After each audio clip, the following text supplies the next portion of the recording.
Before we start, did you watch the World Series last night? I did. That was one of the best games I've ever seen, man. I thought about you the I, whole time. I want to talk to you about it, but before we get to that, um, I talked to Chris Mayer this week, and he told Yeah, me to tell you hello. I didn't know you guys played 13-year-old All Stars together pretty sure. Yeah, yeah. with Dave. He was talking about. I made this joke that I peaked at 12 years old. I said that was the actual pinnacle of my life when I felt No, like I was tall enough and I was athletic enough. That was it. no. I was at the top of the pyramid. And I then like we to got say to you talking switched about gears. You switched gears. exactly. Yeah. So Mayor was talking to me about, and it's actually a pretty good transition into other things as well, but he was talking about this 13-year-old All-Star game at Rancho Cordova Okay. when everything was ambrosia. It was like perfect. Huh. Behind the plate, execution at the plate. He hit his one and only home run. Wow. He I don't remember that. said he barreled it and was running and then realized it was over the fence. He said, David Anderson could do no wrong. You guys crushed these guys. The opposing manager came over and talked to him. And he Oh. goes, it was just like that perfect day that Pete Fondersmith experienced every day. Because then he says, okay, I got something for you. Because I told him we were going to interview Russ Skinner coming up. He goes, okay, I've got a top three for you. Yeah. Number one, Oh. most gifted natural baseball player he had ever seen, Pete Fondersmith. Okay. Yeah. Number two, hardest worker, because he wanted me to pass this on to Russ Skinner. Russ Skinner said I'll go with that. nobody worked Yeah. harder than For him. sure. I Absolutely. have a theory. It's all of you guys that had fathers that were coaches, you with Bob, Russ with Wayne, Chris with Ed. Right. They worked you guys to the bone, and Ten let's times be honest, harder. you were Yep. petrified. Yep. The last one doesn't really matter, but it made me laugh because I don't know that you ever came over to my house. I grew up I on an did. olive orchard. We Yeah. had so many olives. We had so many crazy olive fights in my front yard. And Chris said, number three, a guy that could hit you as your head is popping out from behind a tree in the middle of the forehead with an olive, Jim Sora. And honestly, he's right because, man, I could olive fight. And Oh my those little gosh. things, man, I That is could funny. hit people. I was more accurate with olives than a baseball. Yeah. But it was funny because we were talking about your dad and Yeah. what a great influence he was on us, but Hmm. it's because he wasn't our dad.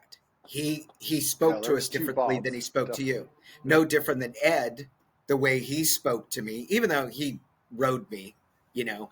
And Wayne was really tough on Russ, Yeah. forcing He him, was this for is what sure. you're going to do. Yep.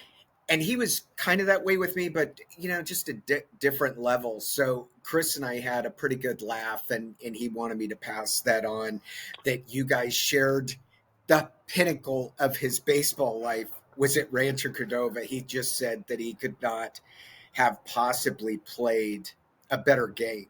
Wow. So Well, the thing I'll let's say about Chris Mayer is that, you asked me before, when did you know that you had an opportunity to play professional baseball? And I really never focused on that. I thought about who am I competing against?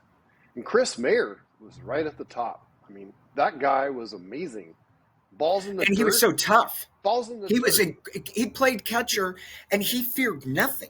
Right? And he was not big, but he was so much better than me. So he set the bar way up here, and so I was just trying to claw and try to scratch to get to Chris's level. I mean, that was true all the way through, Jim. I was just Yeah. trying to compete. I was trying to keep up with Pete. I was trying to keep up with Tom. Trying to keep up with you. Trying to keep up with everybody, and in that process of keeping up, I think what I learned was to always keep improving. Like never be complacent, thinking like, okay, I'm here. No, I'm never there. I'm never there. I just got to keep going up and up and up. Well, And look at then the greatest athletes of our time. They were always evolving. And like for me, I was a big basketball junkie because sometimes that was the more noticeable thing because baseball's like a game of failure. yeah, If you fail 66% of the time, you're really good. You're a Hall of Famer. Yeah, and so I would watch the NBA, and I would watch Michael Jordan. Yeah, Here he was the best, but he continued to be the best. yeah. Magic Johnson was evolving every single year. You know, where Mm-hmm. he was great with the ball. He was great in the paint because of size and all that, and he learned to become a shooter. One of my favorite players growing up was Michael Cooper. He Yeah, played for. Coop, yeah. He was just like the unsung sixth Great man, fifth defensive player. man Yeah. for the Lakers. In every year in the offseason, it Mm-hmm. was like continuous improvement, and it just seems like the greatest athletes. I'm going to include you in this.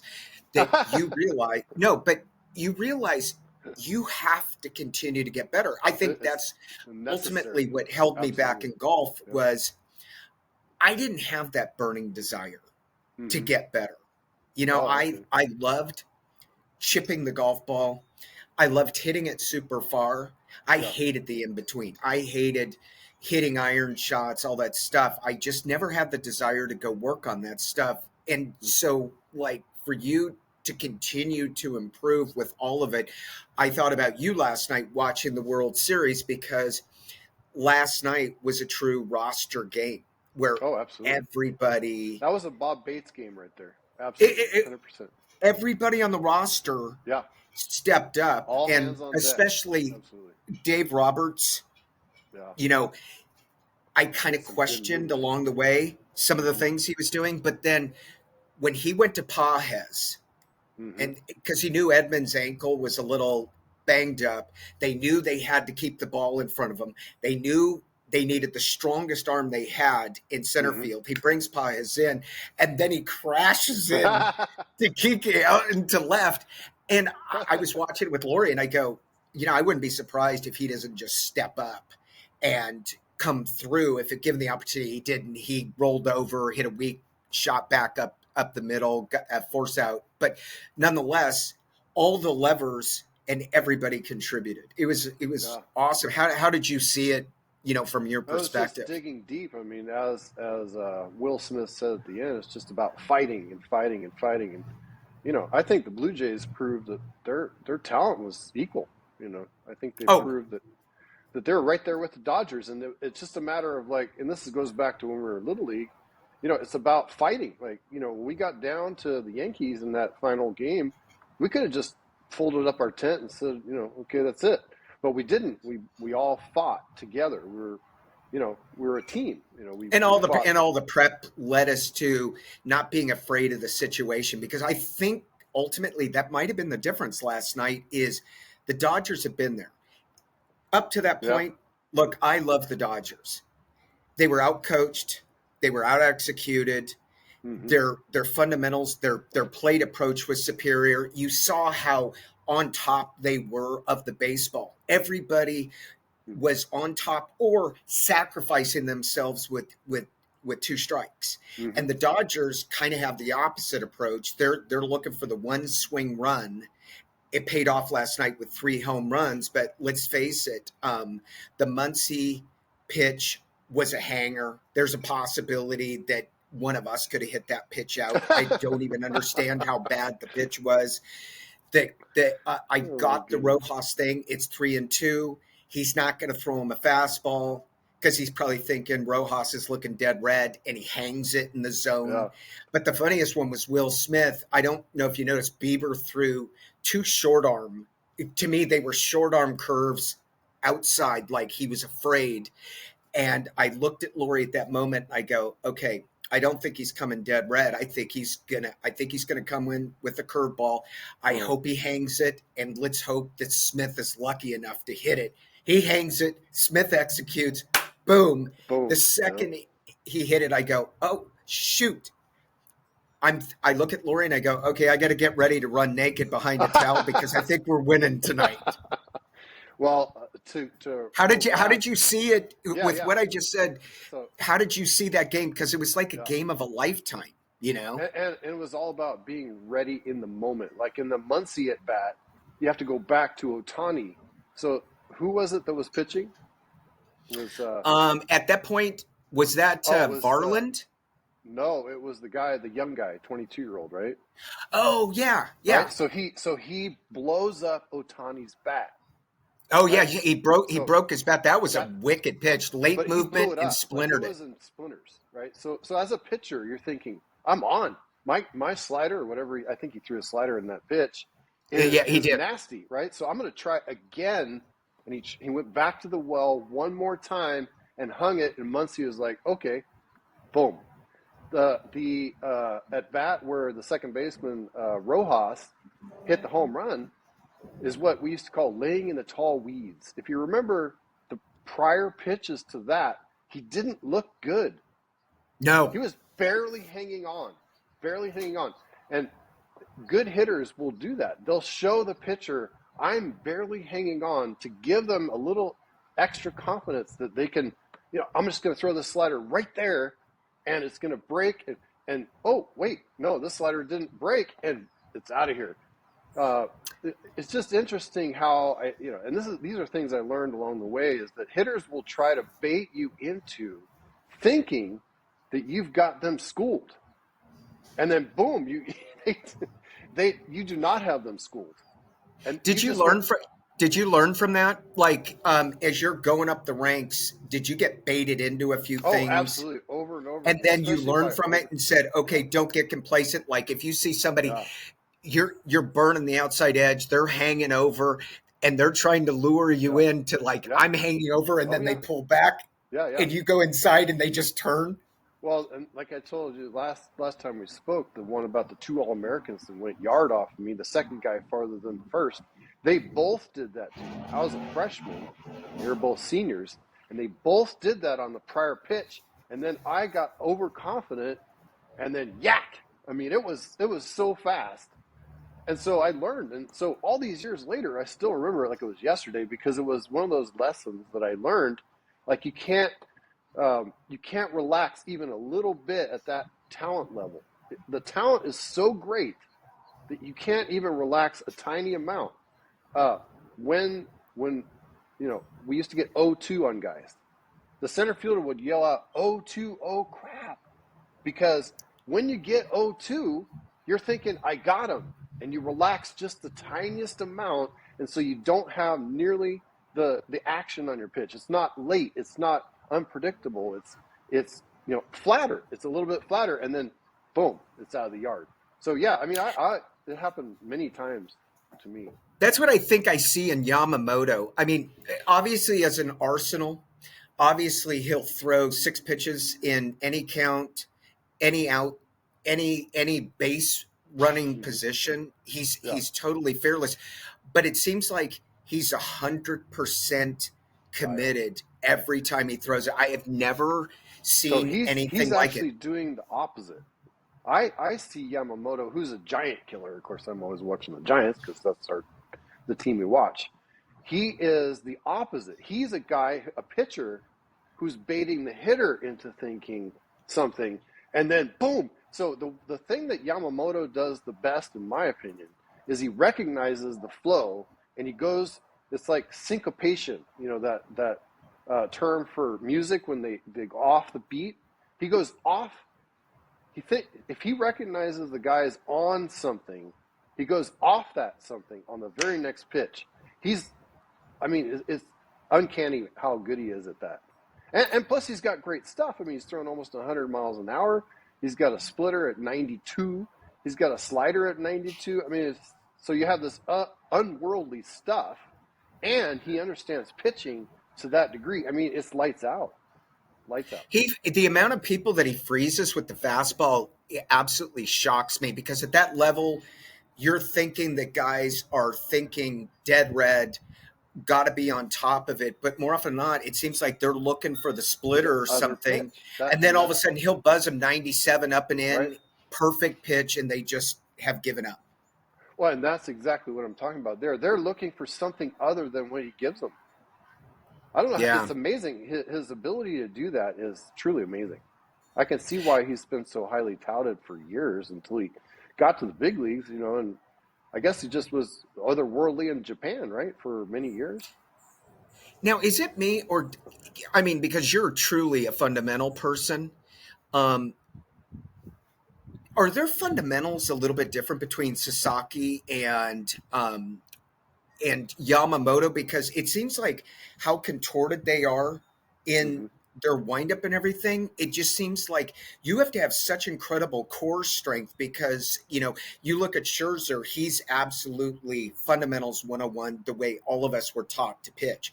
I look at these guys and they're moving all over the place, and I'm thinking the core strength, I don't have the strength to do that. Yeah, Well, I mean, am I those guys, imagining it?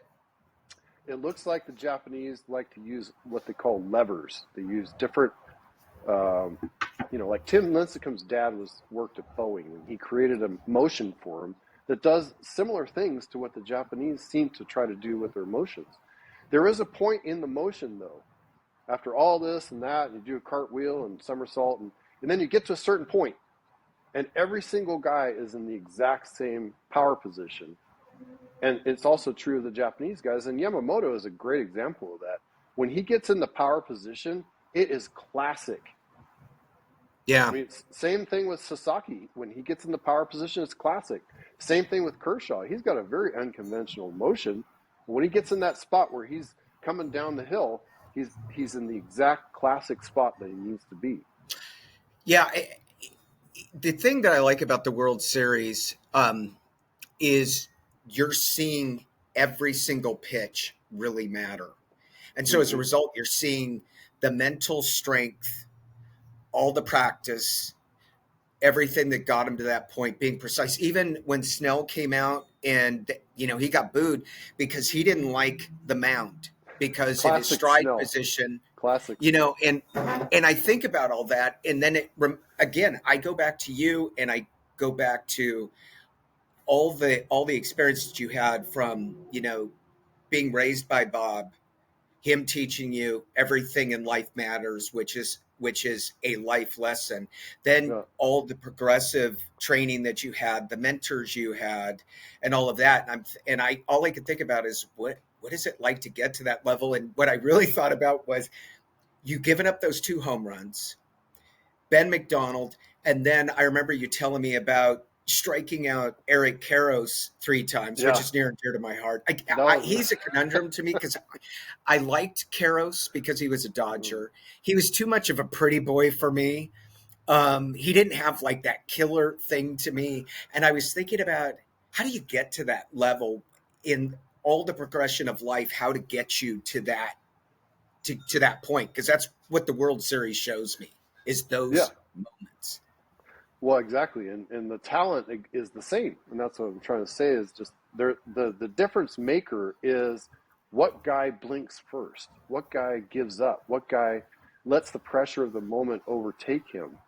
Karras and I did not get along when we were at UCLA, and we were not friends. Really?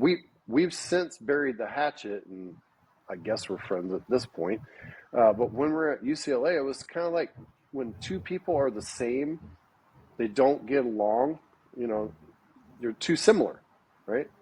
So we're, I kind of get that because the people I'm closest to are those that, we share differences, yeah, and it humbles you because you're learning from each other's differences. When you're a lot alike, it's hard. you know, that It's like alpha looking in the thing can mirror. kick in, your ego can kick in, and all of a sudden. So was that kind of it with Eric? It was like looking in the mirror. I mean, I don't know if he'd say the same thing, but I think so because in the last conversation we had, he was just like, dude, don't worry about it, man. I mean, this is, we're just two young guys trying to get ahead, trying to get drafted, and the funny thing about that game was an inter squad game in January before the '88 season, and so Coach Adams had me throwing against our starting team, and of course, I'm trying to impress. There's always scouts. There's always scouts everywhere at UCLA.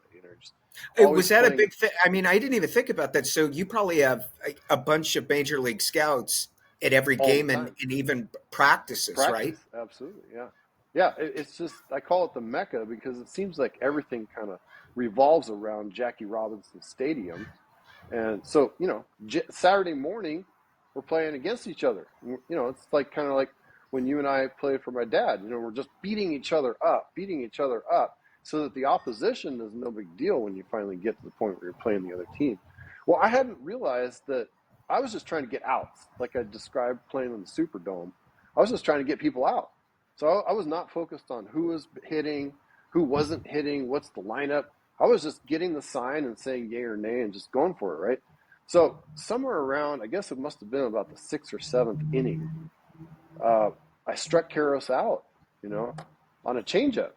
And so I'm thinking, okay, there's another out. I wasn't like giving myself a high five or anything like that. So as he's walking back to the bench, he says, "Throw me an effing fastball." And I was like, what? And I looked back over him and I said, "Why should I do that? I just struck you out for the 3rd time. Get back in there. I'll strike you out again." he was mortified. The dude was a legit hitter. And Coach Adams was like, "What is going on here? What is happening?" Well, again, a perfect example of two people who are so similar that you're just fighting. It's like you and your brother John, just fighting on the same level because it's like looking in the mirror. So that was one of those moments in the Sports wise, yeah. My brother was actually my idol, because right. he was an incredible athlete. There's Mike. Hi, Mike.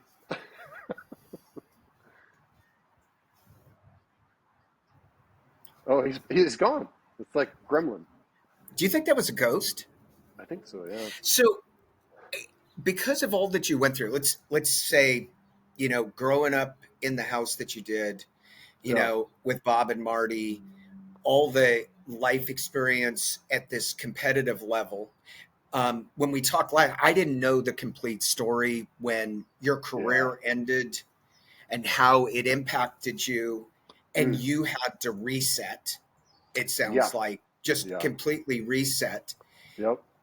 What, let's talk more about that because it really touched me, hearing that, because I knew some of it because we would talk about certain parts of your life, but I never knew how devastating it was. As a matter of fact, I don't know 100% about your injury that led to it. And then what you learned from all of this. And if you could talk a little bit about what that. So the answer to your question is, so all those years I'm building, trying to get to, it's a task unless you're Ken Griffey Jr., it's a task to get drafted. I mean, you really have to be in the right place at the right time. So many moments where it's lightning in a bottle, you create something and it's just like magic, And then my first year with the Reds, I got hurt. Almost right away. And I realized when I was were you just practicing? Were you throwing in a game? What happened? Yeah, I think I was in a game, but it was kind of like a cumulative thing or something like that. I don't know. So I told the manager, Dave Keller, that I just was not. I needed to sit down or whatever, and he goes, "Okay, go just sit over there." I mean, this is the dark ages. They didn't send you to the MRI and try to figure stuff out. I didn't even get X-rays, so I'm sitting over there, and of course, before you know it, you're thinking like, if I sit over here too long, somebody else is going to take my spot, and who knows what's going to happen? They might send me home. So I turned right back around and said, I'm ready to go. So in the meantime, I figured out I'm going to pitch backwards. I'm going to throw my changeup to set up my fastball instead of the other way around.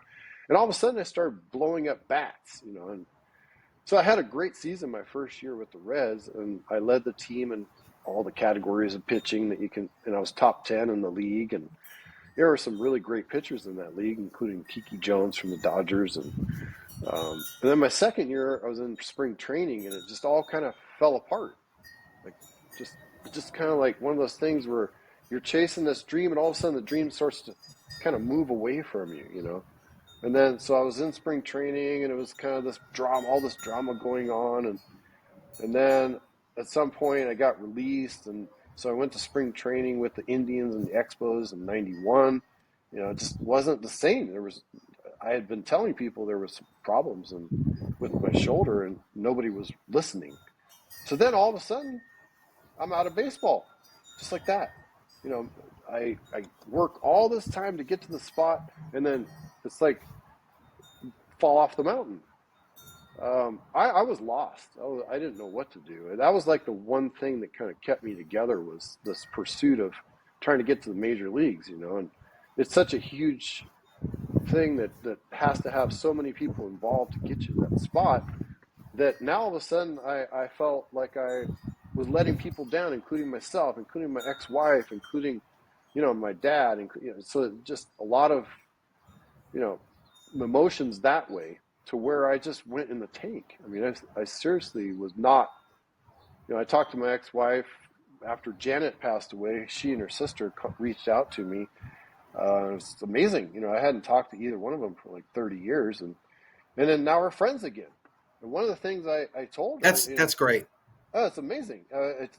It's fantastic. I mean, the love of your life, and then you get divorced, and then you don't talk for 30 years. It's weird, right?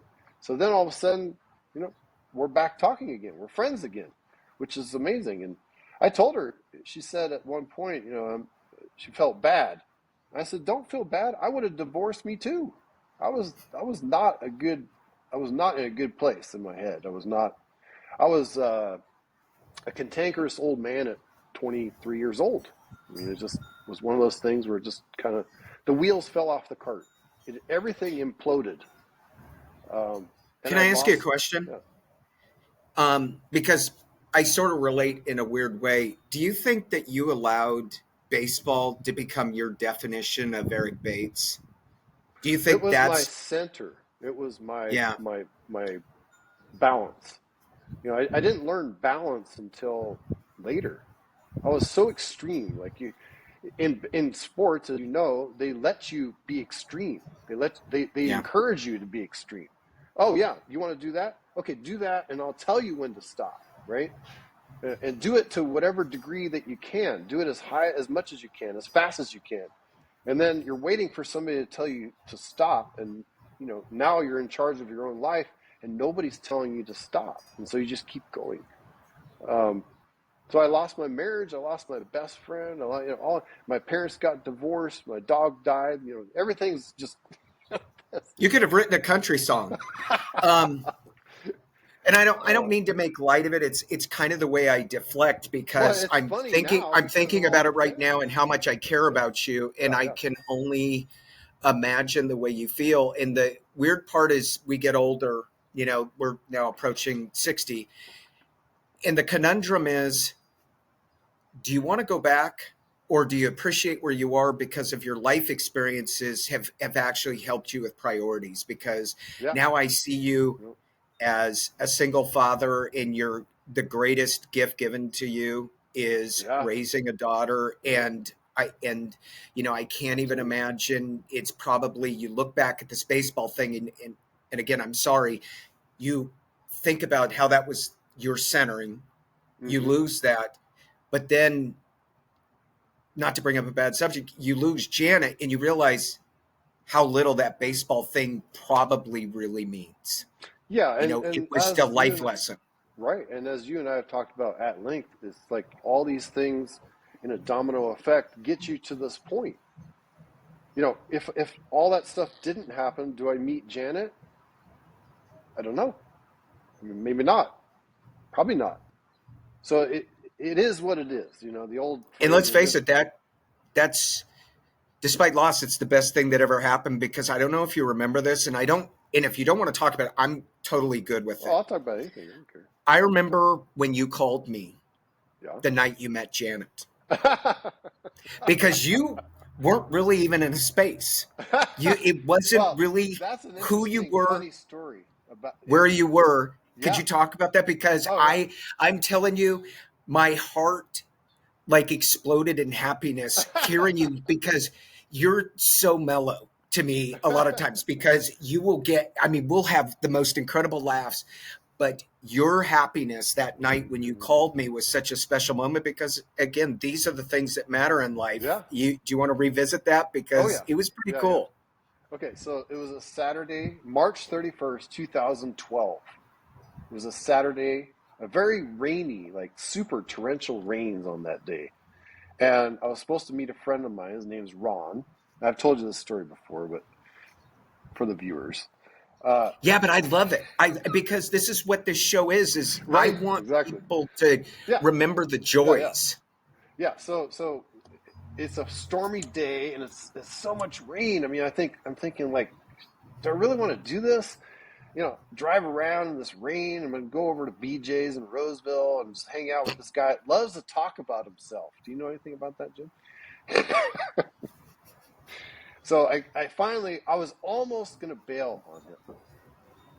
And I was laying on the couch looking out the window, up, watching the rain. And I said out loud to myself, and you could hear a pin drop in my house. You could hear a pin drop. Me in a 3,000 square foot home, and that's it. And I said to myself, is this all there is? I've been there and done that 1,000 times over. I've done all kinds of fun stuff. And here I am all by myself.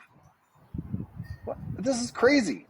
So I got my wits about me. I got in the car, drove over to BJ's. And I'm sitting there. And of course, as I just mentioned, Ron loves to talk about himself. And so he's talking about himself for like an hour or whatever, Holy moly, this is exact. So I get up to go to the bathroom. And I'm in the bathroom, I'm thinking to myself, like, how can I just skip out the back door? Can I do that? Is that something? I know that program really well. So I couldn't come up with a good excuse. I couldn't do that. Even though I could have, it would have been super lame. So I didn't. So I come out of the bathroom, and I see this gorgeous brunette standing next to him. I'm like, oh my God, who is that? I'm thinking like, maybe it's a friend of his, quote unquote. I don't know what's happening here. So I'm kind of walking around the table and I see this gorgeous brunette. I'm thinking to myself, oh my God, my day just got dramatically better, And we sit down and we hit it off right away. And her phone rings and it's Metallica Sandman. I'm thinking, oh my God, on your ringtone is Metallica? And she said, yeah. And I was like, okay, are you doing that to punk me? I mean, because, Ron knows that my favorite band was Metallica. And so here, so now you have that, add that to the equation. Like her ringtone is Metallica Sandman? What in the world's going on here? So chit chat. And then at some point I said, do you like baseball? And she said, yeah, I like baseball. I said, maybe we could go to a game sometime. And she said, yeah, that sounds good. And so I said, well, how about in 2 hours? I have 2 tickets to the River Cats and A's game. Would you like to go to that game? And she said, yes. Oh my God. Well, it's because she knew Ron and Ron knew me. I wasn't just some stranger off the street or whatever. So we go to the game. It's, the game is torrential rain and then it's dry and then, back and forth. She said that we had to watch the whole game, even though it was raining. So we're up underneath the stands and then back into our seats and back and forth. I mean, it was like one of those days where you got to pinch yourself. Like, is this real? Can this be real? And so go back to BJ's, get her car, and then I, kind of make sure she gets home okay or whatever. And I remember telling you about it. I thought, I don't know what is going on here, but this woman is just amazing. You told me she was the one. And I'm like, yeah. Dude, you just met her, but you knew. I did. Because I think it was intentional for you to carve out this life as fast as you could, right? Because you had to enjoy it as long as you could. Well, and that's the thing about, I've known people over the years where, after the fact, you recognize that they didn't get 95 years. They only got however many years, right? And Janet was exactly like that. She lived the fullest you could ever imagine right now in the moment. She was not a person that thought about the past. She was not a person who ruminated like me. So here I am, 12 years older, and I'm learning how to stay in the moment even more than I was already trying to, from my, girlfriend, fiance becomes my wife, because she was that type of person. She lived to the fullest right now. And to me, it was. Do you think that's what's changed you? Because I do. I do. That's good. I have lots of people tell me, my friend Tony Lerma, he's like, you were never like this before you met Janet. You were never like this before you met Janet. And I agree. I mean, she just had this huge influence on me to the point where, you know, it just changed my whole perspective on what was important. And most of it had to do with, as we talked about before, staying in the moment, you know, and not thinking about the past. It is what it is. It happened. The future isn't here yet. You know, how about what are we doing right now? And for, you It's know, like a good 11, therapy session, it was because amazing. Yeah. 11 years that we were together, we were just always doing something else. And even after we found out she had stage 4 cancer in March of 2020, right before COVID hit, even after that, we still, I mean, she was just a person who's refused to, you know, give up. I mean, the strongest person that I've ever known on every level, just incredible strength as a human being. And, you know, it's just, you know, she got 44 years on this planet, man. It's just nuts. Life is not fair. You know, we get told this when we're kids and we think, oh, okay, whatever that means, I don't know. And then when you're living it and you find out when your wife, who's 12 years younger at 41 years old, has stage 4 cancer, I mean, what? We looked at each other in the doctor's office and how can this be? How can that means that she had cancer in her 30s? To yeah, get to that level at that age, her doctor at UC Davis called her the anomaly. You know, the fact that she was able to live 3 years is an anomaly because she had stage 4 cancer. I mean, she did everything under the sun that you could ever. I mean, she would get chemo, the one that's supposed to knock you down, throw up in the trash can, this, that, and the other thing. As soon as we get home, she'd be walking around the pool trying to move the blood so that the chemo would work better. I mean, talk about inspiring. Talk about an inspiring human being. My wife, Janet, was beyond inspiring. how tough was it for you, because you're such a caring, you want to do so much for everybody around you. I've always loved that about you. How tough was it for you knowing there's nothing you can do? How were you dealing with it? Yeah, Because that's what's yeah, so tough on your spouse is, right. I saw it. Lori tried to be like rah rah rah, but there were days she saw me and she's just like, oh my god, she's trying to pick me up, but I could see her pain. Mm-hmm. Again, I'm not trying to open wounds, but No, that's I okay. care for you, and sometimes the Yeah, talking about it is helpful, it is especially for cathartic, anybody that actually. Yeah. watches. And especially after 2.5 years, and as I mentioned to you, like this really helps me, you know, not be so much of a hermit and be able to. The fact that I can talk about it without falling apart now is a huge, you know, step forward in life. Um, you know, watching my wife and not being able to do anything about it was the most frustrating, uh, complete and total desperation every single moment of every day, including when we'd be going to sleep and I'd be watching her on her phone and I'd be holding her arm and just like I'm just trying to, like, you know, give some good energy, or, you know, it's just like there's nothing I can do. So Janet used to call it the 92 things. So she would get to the point where, you know, she's losing her mind, as you have probably experienced yourself. And Oh yeah, and, I and think I chemo. I think the chemo and radiation does some of it too, yeah, because of course. um, Yeah. I I struggled. Oh gosh, for about 3 months with my memory, and Mm-hmm. even I love math, basic math. I was like, whoa, Yeah. Yeah, I mean, so we should get super down. So this is another one of those things where I didn't think about myself at all. I didn't think about myself at all, and I'm all in. And you know this about me. I'm all in. Right? There's no yeah, halfway. I don't know 99%. I don't know. As I told Michelle Mansfield, I said, you know, I've always been all in with my hair on fire, with my emotions on my sleeve. I mean, it's just, I don't know any different, you know. So I just thought about Janet the whole time. I didn't think about how I felt at all. I thought about myself zero, and I just tried to recognize what she was going through and do. as much as I could do to try to get her in the right frame of mind. And so she would call it the 92 things or the spiel, right? So I'd come up with 92 things as to why we might be able to do this. This may be accomplishable. Did you just hear what the doctor said? I think it's a positive thing right there. And I don't know how these things work and how the progression works and all these.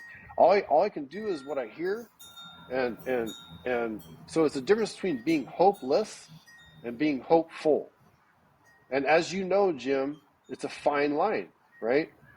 If you're on the Yeah. hopeless side, you've got nothing. If you can somehow get to the hopeful side of the equation, miracles can happen on the hopeful side of the equation. And this is why I wanted to get you to Jackie Robinson Stadium, because when I picked you up, you looked hopeless. I was. When I got you to Jackie Robinson Stadium and you got to meet Dave Roberts and you got to be around my friends and you got to be on the grass and you got to play catch with your friend that we haven't played catch since 1978, and you got to do all these things and just hang out and just feel the energy, you were hopeful. Your whole demeanor changed. As soon as we hit the grass, Yeah. I could see that Jim was coming back. Jim was coming back. And then as we're throwing, that infinite loop, the infinite loop between two human beings, I could see your demeanor improving. And then by the time you were sitting there joking around with Dave Roberts, I mean, Jim is back. Jim is here. Here he is. Boom. And so that was it. My mission on that day was to get you there for that reason. It's almost as if you know how my brain works, because I think you know that. No, We're both so nuts, Jim. Yes. I'm nostalgic because because of the friendships that I built since I was a kid. Because I stand by the most important things in our lives are love, family, and friends. There's nothing else. All the other stuff is noise. Forget yesterday. You can't change tomorrow, but Right. you can live here right now. And you Yeah. gave me that. And I And that was think my goal. what was kind of a trigger was my shoulder was jacked. I'm trying to throw it to you, and I'm thinking about us as kids at Jim David. And So was people can I. make fun of So was me I. that I love talking about yesteryear, but sometimes I draw on the naivety and innocence of our youth. Not all Yeah. of it was innocent. Let's be clear on that. Um, It's a any good of thing they us, didn't any of have us that cell were close phones enough to with David cameras, right? Anderson, It's a good thing they didn't have um, cell phones with cameras back then. bingo. And you gave me that, and I'm thankful. Not just for that, I'm thankful that you and I were close as kids. I'm thankful that we reconnected. I'm thankful that I was your friend when you met Janet and Yeah. I got to feel that elation. Yep. I'm thankful that I can be a friend after what you've lost. I'm hoping I can be this friend that when things get tough, you know, Mm-hmm. and part of the reason I wanted you on here is I thought that this might even be kind of a spiritual thing for you to Yeah. feel Or. and live and open up, because you're a beautiful human being. I mean, no, Eric, you've got such a beautiful soul. You know, Yeah. it is true authenticity. You've always been this way. And I told you a long time ago that I know all these things about you that I wish the rest of the world did.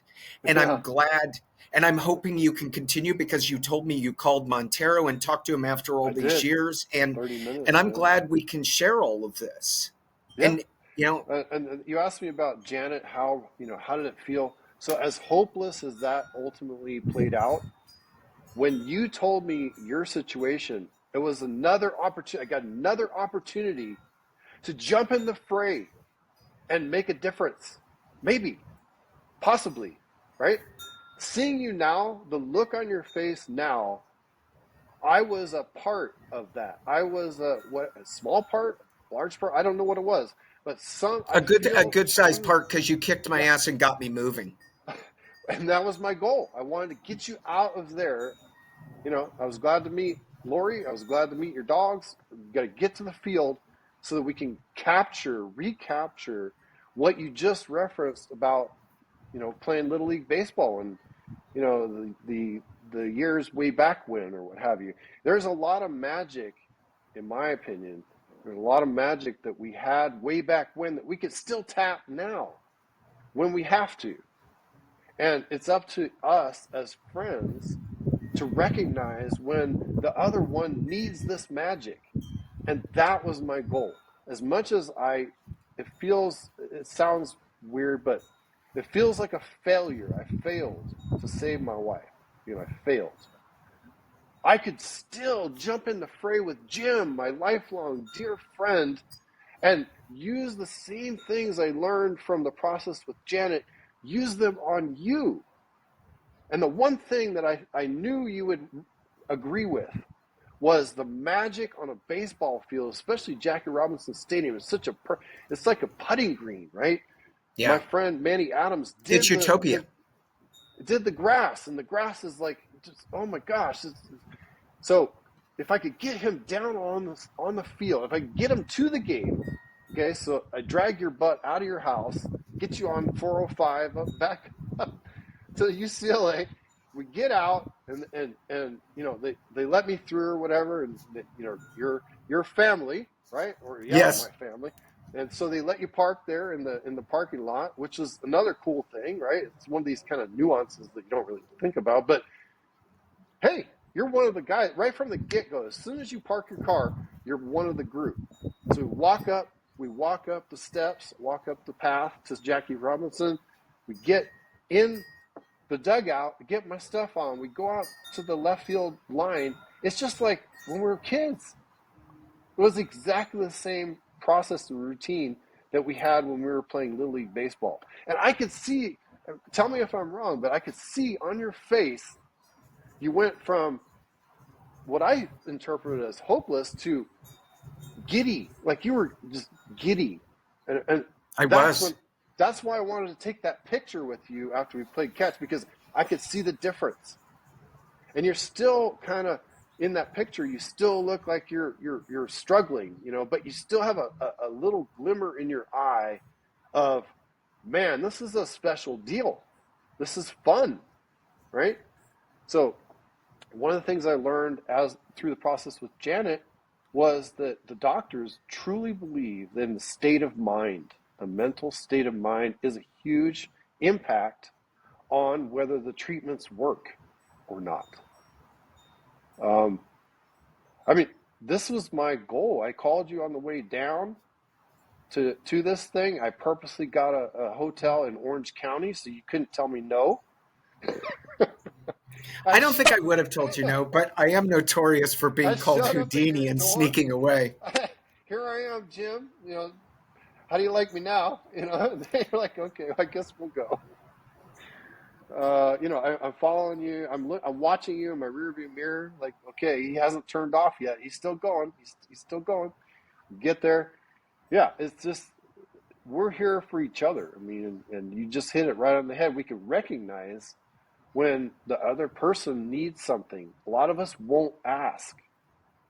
Oh, it's a huge character flaw, at least for me, but I think it's a male characteristic. We're not typically good at asking for help because I don't know a ton, biologically speaking, if we're all wired differently or whatever, but in talking to a lot of my friends, we talk pretty intimately.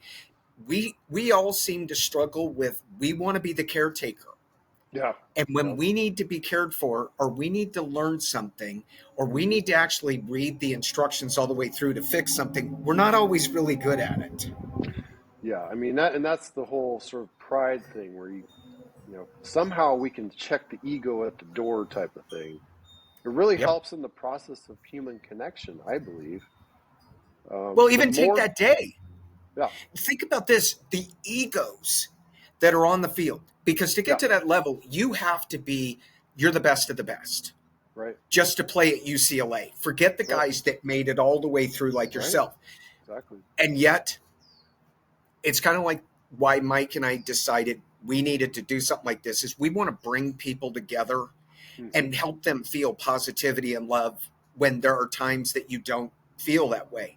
I get out there and it's just this bucket of strangers. The only thing that bonds them is the uniforms that they're wearing. I didn't know anybody from Adam, and everybody you introduced me to, it was like they were going to care for me. And Instantly. that's what life should be. That's Instantly. yeah, No that's what life hesitation. should be. I know. That's why I wanted you to go there, Jim. That's exactly why. Because instantaneously, if you're with me, you're with them. And how much ego did you recognize on the field? None. Zero. You have the We're coach just of the there. LA Dodgers, Yeah. and he was out there as humble as anybody. He Right. talked to me like you set it up because Right. he's a cancer survivor. I'm recovering from my cancer surgery. And it was like we were bonded. It was like we knew each other. I still have the picture. I still think about him when I get frustrated, when maybe he's making, we call it a tink move because he's tinkering. He's pulling a pitcher too early, bringing in a guy that like he falls in love with Trinan. I think about that moment. I go, okay, forget the game, love the man. Well, and the thing about that moment, Jim, is that, I took the picture, right? You said, hey, Yeah. here, take the picture. So I'm listening to the conversation that the two of you are having, and it's like you're long lost buddies. I don't know if you had the same impression, but Yes. the Yeah. two of you It was, instantaneously were like bosom buddies or something, and it was so amazing. well, it's because you can tell he's a genuine kind of spiritual guy because as a man, it's the way somebody looks you in the eye, Yeah, the way they it is. shake your hand, Right, the way they listen to you, the way they're focused in that moment as opposed to this. right. He was 100% there with me. It says a lot to his character. And the thing about all these personalities that you met is that we reflect Gary Adams. We reflect The John coach, right? Savage, right? Especially Gary Adams, because we all played for Coach Adams, or we call him Skip, and so we emulate him. I help him at his youth camp in Tehachapi. He lives in Tehachapi, and so 2 years in a row, I helped him with his youth camp. And Skip is one of these guys that will always deflect, right? He's always deflecting. He's a Hall of Fame coach. He's a Hall of Fame head coach. Hall of Fame at UCLA, Hall of Fame in college, just all of college, right? Division Probably one Hall of Fame in life, NCAA. too. Hall of Fame in life. He was a great friend of John Wooden. He has books where he talks about interactions with him. It was the first time in my life playing for him that I was treated like a man. I was always treated like a little kid. As much as my No, dad was a great that's the way strategist, parents are, dude. exactly. As much as my dad was a great strategist, he always treated me like a little kid. So by the time I got to Skip, I mean, it was just day and night different. It was a day and night different conversation with him. He would give you enough rope. And believe me, I took advantage of that. And I messed up several times. And he did not, make me pay, so to speak. And all these years later, his wife Sandy she demands that I stay with them at their house. I mean, this That's is awesome. crazy. This is insanity. Janet, when she met Gary Adams in 2012, she thought he was fantastic right from the get-go. Same thing as you just described Dave Roberts. He is right there in your face, no distortion, no distraction. He is focused on you.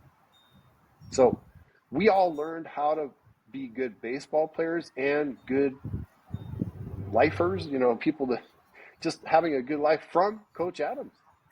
And you got to meet him. And so there's another layer of this whole thing of trying to create a positive atmosphere for you in your trials and tribulations with trying to beat cancer. And so it just was one of those special moments in life that I just felt like, as much as I couldn't do anything with Janet, I wanted to try to see if I could do something for you.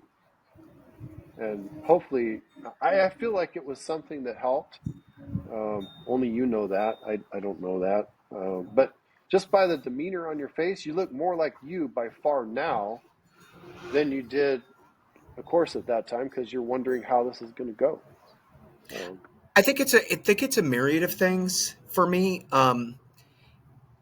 I've always been pretty confident in life, and for the first time, I really lost some confidence, and I Mm-hmm. had to depend upon people to take Yeah, care of yeah, me. yeah, I'm not used to that. yeah, I've always felt very paternal that I'm trying to take care of everybody, even since I was a child. yeah.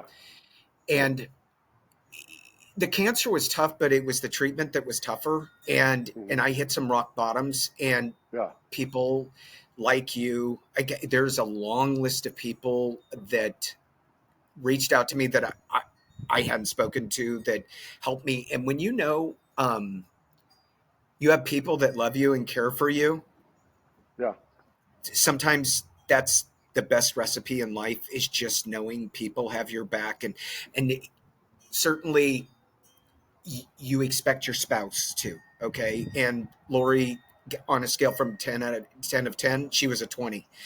The way she cared for me, the way she loved me, the way she picked Mm-hmm. me up, all those things, make a huge difference. And I think they even prepare us for even other things, because Sure, I really do believe that every life lesson prepares us for the next lesson. And, sure, you know, absolutely. I heard you say Tony's name, and, I'd like to see Tony at some point here soon and Mm-hmm. give him a hug, you know, for Yeah, he what and he's I been have helped through. each other tremendously because we're in the same boat. All these years later, we're in the same boat.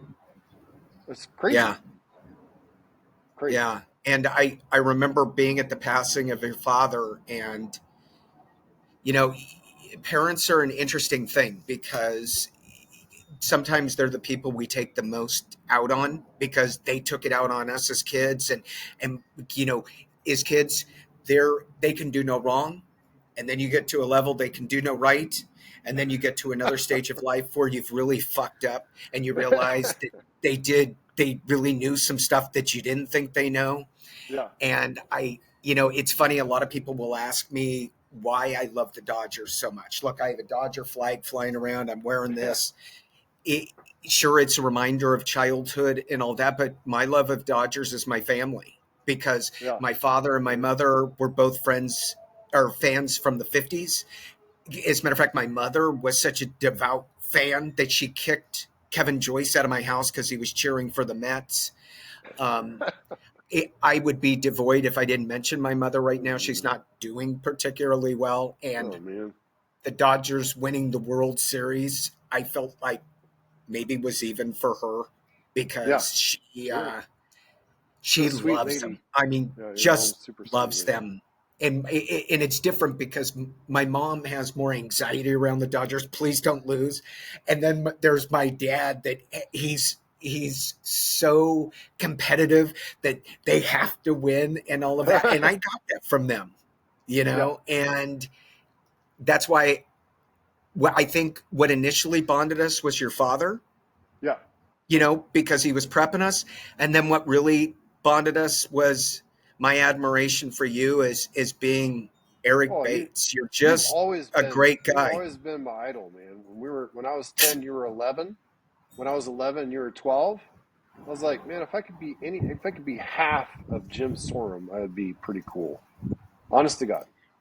So Dude, the one only thing, thing I was good at was convincing other kids to give me their snack bar no, come on tickets now. so I could get some extra candy and It's like sodas. you're doing the same thing Ken Snow does to me all the time. He tries to dummy down his athleticism.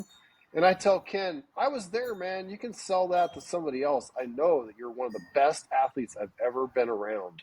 And the same thing for you, Jim. Not only were you a good athlete, not only were you a good hitter and much better than you give yourself credit for, but you were a leader. You had that intangible leader quality that, I mean, none of us had. If it wasn't for you, there's no way we win that year. There's no way. You were you were what I became the next year, right? So you guys, you and Andy and Carrick Brown, you guys all were 13, and then I was 12. So I used how you led us in 78. I used that same style in 79, and we won again. So I actually, and there's been many different people, including Pete Fondersmith over the years, Tom Gallagher. I mean, just so many different, Randy Veras, Wes Morgan, just on and on and on. Just I look at how people go about their business, and I pick and choose things that I think, okay, I can do that. That's applicable. I can do that. I think that's something that I could pull off. There's things that you do, Jim, that nobody can do. There's things that you do where people laugh and stuff. If I tried that, they'd be like, "Oh my god, that guy's an idiot." So, I mean, it's kind. I think a lot of it comes from having a brother that's 7 years older. yeah, probably true. I was surrounded by his friends 7 years older. We played a lot of sports in the backyard because our backyard was pretty large. So we could play wiffle ball, we could play football, we had a basketball hoop, and I'm playing with guys 7 years older. And so I thought if I can compete with those guys, Right. Exactly. I should be able to at least do Boom. this little league thing, even though Yeah. that, DeLeo and Fondersmith are relatively imposing. I was like, so what, and then And your that dad well, and with all that's of it. his prep. Right. And that's so what attitude, like they have all this, they're this, all that. That's so what attitude that you exuded carried to the rest of us. Like if you didn't have that, we'd be intimidated by them potentially. But because you were able to have that attitude, we wanted to be like you. Everybody wanted to be like you, man. I know you kind of dummy it down, but it's the reality. It's real. It's the real deal. The only thing I want people to emulate now is because, I've had a great life, but it's kicked the shit out of me through various circumstances like you. We've all experienced success, we've all experienced loss. And I feel like what's left of this life, I'm going to use every breath trying to bring people together and Mm-hmm. trying to remind them of the things that are important. We may be different, but we can learn from each other's differences. Yeah. We need to remember our love. That's why I asked you about your night with Janet, because I want you to think about that night, Mm-hmm. because love is everything in our lives. That was And magical, man. That was yeah, yeah. and I mean, it's a cliche, better to have loved and lost than to have never loved at all. It's No, true. Whoever it is said it, true. I don't know who It said doesn't it. make it It's true. easier, but it is true. Yeah. Yeah. My Yeah. ex-wife Susie's mom used to tell me that all the time. And of course, I'm like 20 years old, 21, 22, whatever. I'm like, whatever, that doesn't mean. But she was right. Yeah, I agree, 100%. It's as Mike pointed out last time, that I deserve having that more. The more I talk to people, the more I hear and experience that a lot of people don't ever have that.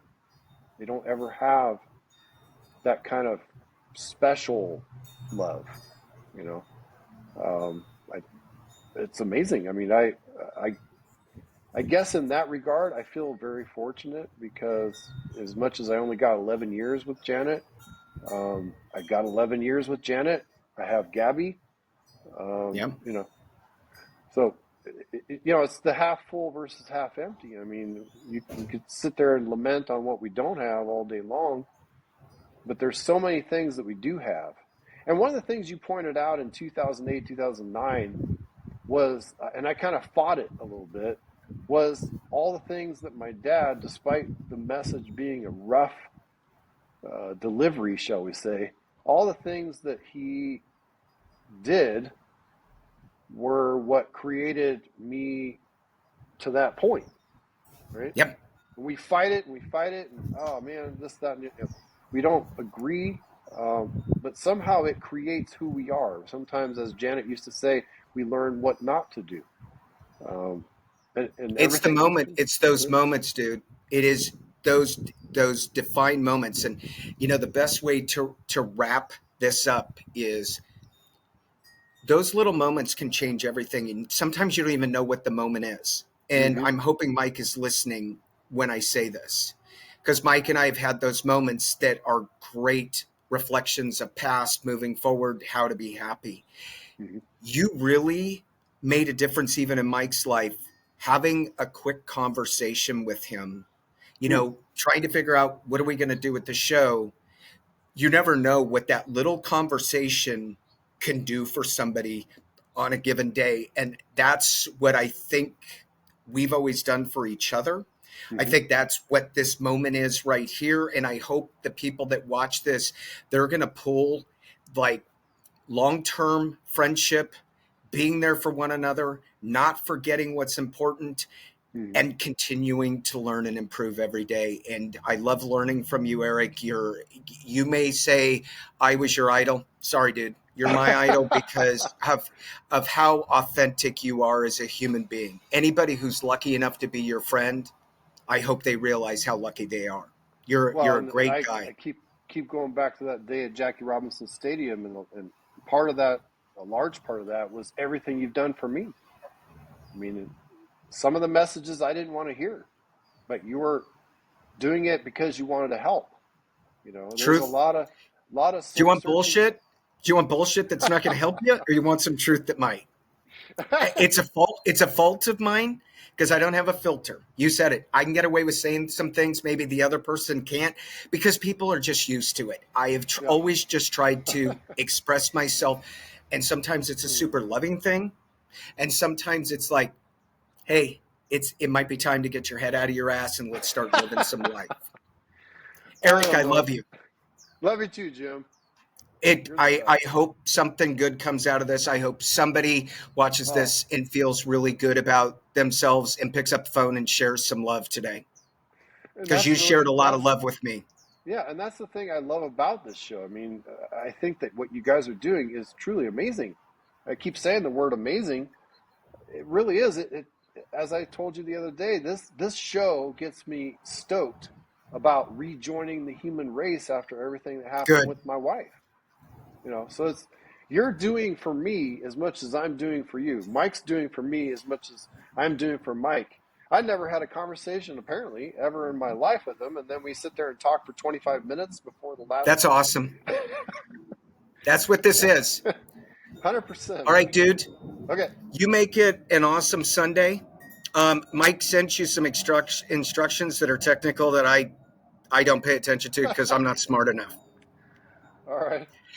I love you, man, and Love you, man. thank you for your time today. Congratulations on their Dodgers. Oh my gosh. Thank you. So It's Dave Roberts came through with his promise 2 times over. I know. And Holy moly. this year I think it was for my mom.